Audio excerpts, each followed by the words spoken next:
ప్రభువైన యేసుక్రీస్తు ప్రభు స్వస్థపరచు దేవుడని నిర్గమాకాండం 15:26 మనం చూస్తుంటాం. నిన్ను స్వస్థపరచు యెహోవాను నేనే. I'm the God who can healeth you. నిన్ను స్వస్థపరచు యెహోవా నేనే.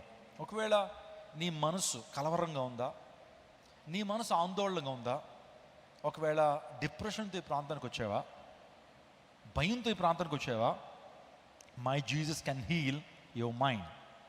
నా దేవుడు నీ యొక్క మైండ్ని, నీ హృదయాన్ని బాగు చేయగలడు.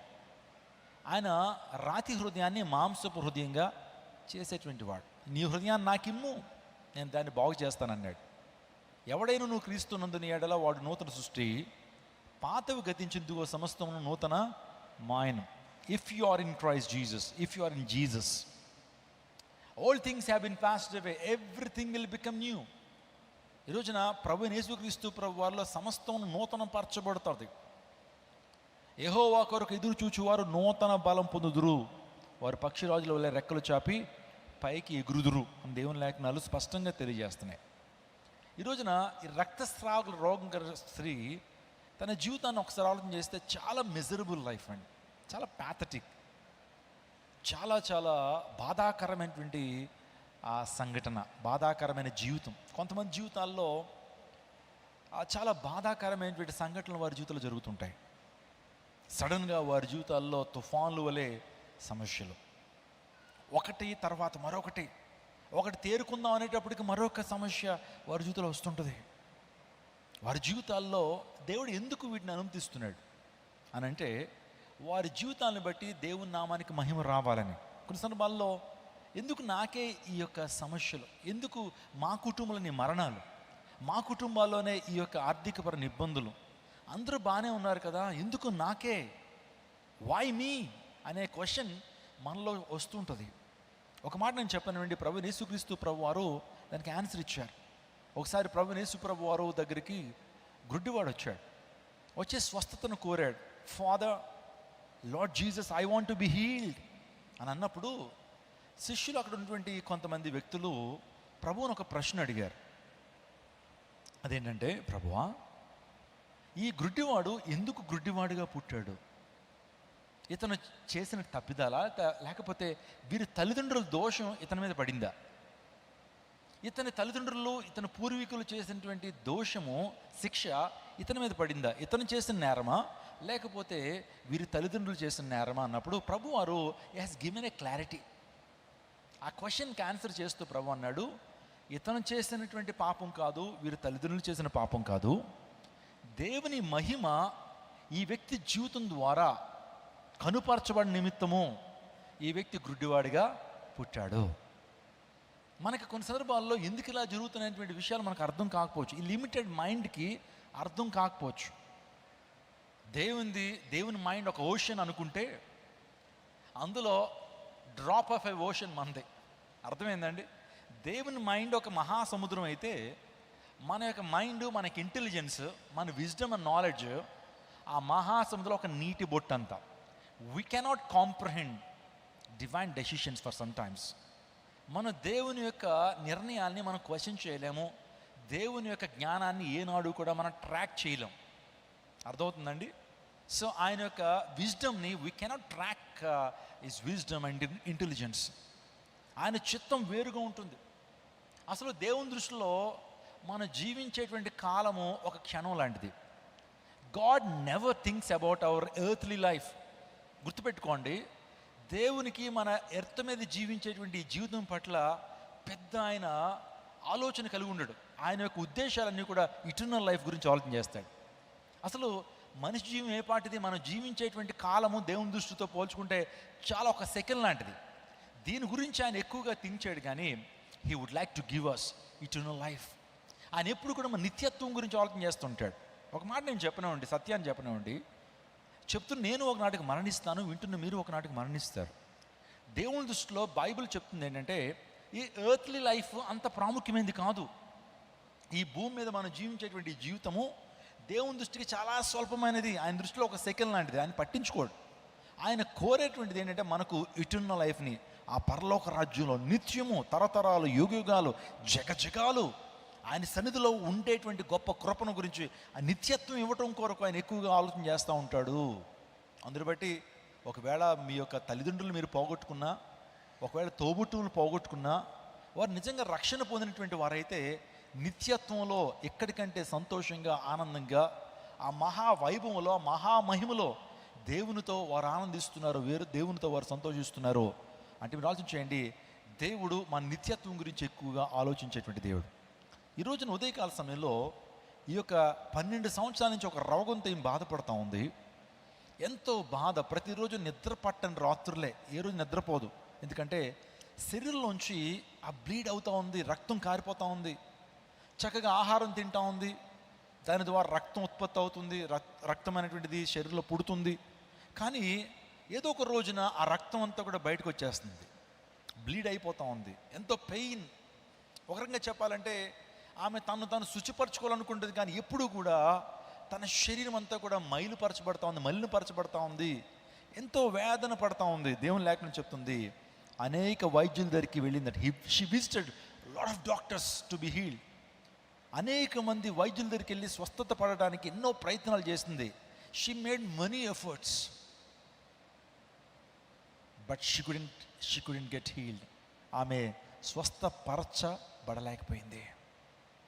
She was totally disappointed.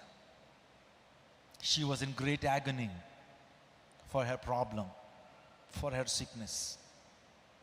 కానీ ఒకరోజు she just heard about Jesus. Amen. ఆమె ప్రభువు గురించి విన్నదట. తన జీవితంలో తన సమస్యకు పరిష్కారం ఇచ్చేటువంటి వాడు ప్రభువే అనేటువంటి విషయం ఆమెకు అర్థమైంది. ఎన్నో విషయాలు ఆమె వినుంటుంది, ఎందరో విషయాల గురించి ఆమె వినుంటుంది. రాజకీయవేత్తల గురించి వినుంటుంది, ఆ తర్వాత రాజుల గురించి వినుంటుంది, చాలా కథలు ఆమె వినుంటుంది. కానీ ఏదైతే వినాలో అది విన్నది ఆమె. ఈరోజు నా సందేశం ఏంటంటే, ఆమె స్వస్థపరచబడ్డానికి, ఆమె జీవితంలో ఆనందంతో తను నింపబడటానికి, తన జీవితంలో అనేక ప్రశ్నలకు సమాధానం పొందుకోవడానికి, తను దేవుని చేత దీవించబడ్డానికి, దేవుని ద్వారా ఆ టచ్ని లేకపోతే ఆ స్పర్శను, దేవుని యొక్క మహిమ, దేవుని యొక్క ప్రభావము ఆయనలోంచి ఆమెలోకి పాస్ అవ్వడానికి, ఆమెలోకి ట్రాన్స్ఫర్ అవ్వడానికి ఆమె చేసిన కార్యాలు ఏంటి? ఉదయకాల సమయంలో మీరు కూడా దేవుని నుంచి ఒక కార్యాన్ని పొందుకోవడానికి ప్రాంతానికి వచ్చారు. You are all expecting a great miracle from almighty God, isn't it? మీరందరూ కూడా దేవుని నుంచి ఒక మిరాకిల్ పొందాలి. I want to be flourished, I want to be prospered. నేను దేవుని కోసం వాడబడాలి, నేను కూడా ఆయన చేతిలో ఒక పనిముట్టుగా వాడబడాలి, నేను దేవుని నామను మహింపరచాలి, దేవుడు నన్ను దీవించాలి, దేవుడు నన్ను స్వస్థపరచాలి, నా జీవితంలో అభివృద్ధినివ్వాలి, నా జీవితంలో ఒక బ్రేక్ త్రూనివ్వాలి. ఆ ఆశతో ఈ ప్రాంతానికి వచ్చినటువంటి నీవు ఈ స్త్రీ నుంచి కొన్ని పాఠాలు మనం నేర్చుకుందాం. ఈమె 12 సంవత్సరాల నుంచి ఎంతో ప్రయాసపడింది, అనేక వైద్యుల దగ్గరికి వెళ్ళి తెప్పలు పడిందట, సంకట పడిందట, కానీ ఎక్కడా కూడా తనకు రిజల్ట్ లేదు. కానీ ఎప్పుడైతే యేసు ప్రభు దగ్గరికి రాగానే యేసు ప్రభు యొక్క వస్త్రపు చెంగును ముట్టుకుంటే బాగుపడతానన్న విశ్వాసం ఆమెలో ఉంది. మీరు అనొచ్చు, డైరెక్ట్గా వెళ్ళి పాస్టర్ గారు నాకు ఈ సమస్య ఉంది ప్రభువా, నాకు బ్లీడింగ్ ప్రాబ్లం ఉంది, రక్తస్రావ రోగంతో బాధపడుతున్నాను, నా నెత్తి మీద చేసి ప్రార్థన చేయి అని డైరెక్ట్గా అడగచ్చు కదా పాస్టర్ గారు అని మీరు అంటే, నా దగ్గర క్యాన్సర్ ఉంది. ఆ టైంలో అటువంటి రోగగ్రస్తులు వారు సమాజంలోకి రాకూడదు. ఈరోజున కొంతమంది రోగగ్రస్తులు సమాజంలోకి వస్తే వారిని రానివ్వని పరిస్థితులు ఉంటాయి. పూర్వదినాల్లో కుష్ఠరోగులు సమాజంలోకి రాకూడదండి. ఎందుకంటే కొన్ని కంటేజియస్ డిసీజెస్ ఉంటాయి, అంటే అంటు రోగాలు ఉంటాయి. వాటిని బట్టి సమాజంలో రాకూడదని మోషే ధర్మశాస్త్రం చెప్తా ఉంది, ఆనాటి లా చెప్తుంది. 2000 years బ్యాక్ జరిగినటువంటి ఈ విషయం. సమాజంలోకి వస్తే వారిని వెలివేస్తారు. ఒకవేళ ఆ సమస్య ఉందని తెలిస్తే ఎందుకు వచ్చామని చెప్పి వారిస్తారు, రాళ్లతో కొట్టేటువంటి పరిస్థితి కూడా ఉంది. అందుని బట్టి ఆమె సీక్రెట్గా ప్రభువుని ఎలాగన్నా కలుసుకోవాలి, ప్రభువుకి డైరెక్ట్గా చెప్తే చుట్టూరు చాలామంది ఉంటారు, కానీ ప్రభువుకి నా అంతరంగం తెలుసు, ప్రభువు నా హృదయస్థితి తెలుసు, నేను పడుతున్న బాధ అంతా కూడా ప్రభువు ఆయన పెయిన్ ఫీల్ అవ్వగలడు ఆయన అని చెప్పి ఆయన దగ్గరికి వచ్చి మనసులో అడిగింది. నిజంగా నోరు కూడా విప్పు ఉండదేమో, మనసులో ప్రార్థన చేసింది, అయ్యా నా సమస్య ఎవరితో చెప్పుకోలేని పరిస్థితి అయ్యా, నా సమస్య ఎవరికి చెప్పుకున్నా సరే అది ప్రాబ్లం అవుతుంది, నా యొక్క సమస్యను నువ్వు అర్థం చేసుకోగలవు అని చెప్పి ఆమె తను యేసు ప్రభు దగ్గరికి వచ్చి ఆయన వస్త్రపు చుంగనము, when she touch the cloak of Jesus Christ who is the saviour of this world, Yesu Kristu ప్రభు రక్షకుడైన యేసుక్రీస్తు ప్రభు యొక్క వస్త్రపు చెంగును ముట్టుకున్నప్పుడు ఆమె వెంటనే she got instant healing in the name of Jesus. Yesu నామములో వెంటనే ఆమెకు స్వస్థత వచ్చినట్లుగా మార్కు సువార్తలో మనం చూస్తుంటాం. అందరికీ శుభవార్త. ప్రతి ఆదివారం 10,000 మంది ఒక చోట చేరి దేవుణ్ణి ఆరాధిస్తున్న జీవం గల దేవుని సంఘం. స్వస్థత, విడుదల, అభిషేకం పొందాలనుకుంటున్నారా? దురాత్మ శక్తుల నుంచి విడుదల కావాలా? ఆర్థిక ఇబ్బందుల నుంచి విడుదల కావాలా? సంతానలేమితో బాధపడుతున్నారా? కుటుంబ సంక్షేమం కొరకు ప్రత్యేక ప్రార్థనలు కోరుకుంటున్నారా? శాంతి లేక ఆత్మహత్య చేసుకోవాలనుకుంటున్నారా? నిజమైన ఖచ్చితమైన వాక్యం చేత బలపడాలని ఆశిస్తున్నట్టయితే రండి. క్రైస్ట్ టెంపుల్ మీ కొరకే.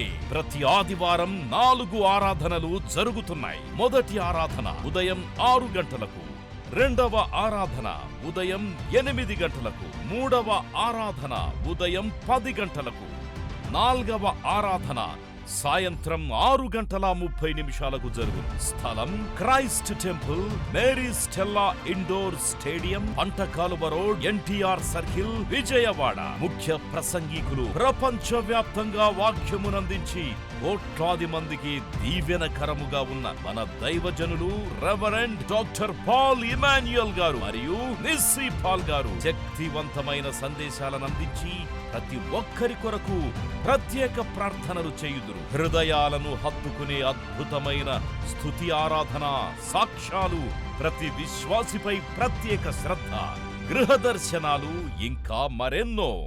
ప్రతి ఆరాధనలో 1000 మంది ప్రజలు పాల్గొంటూ ఆత్మీయముగా బలపడుచున్నారు. పాటలు, ఆరాధన, వర్తమానముల ద్వారా దేవుని ఆత్మీయ కార్యములు అనేకులు పొందుకుంటున్నారు.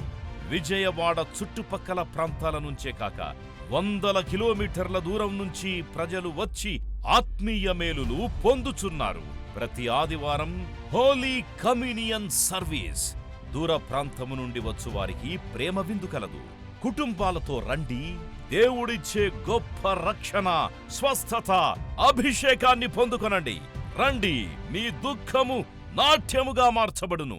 మరిన్ని వివరాలకు సంప్రదించండి 886276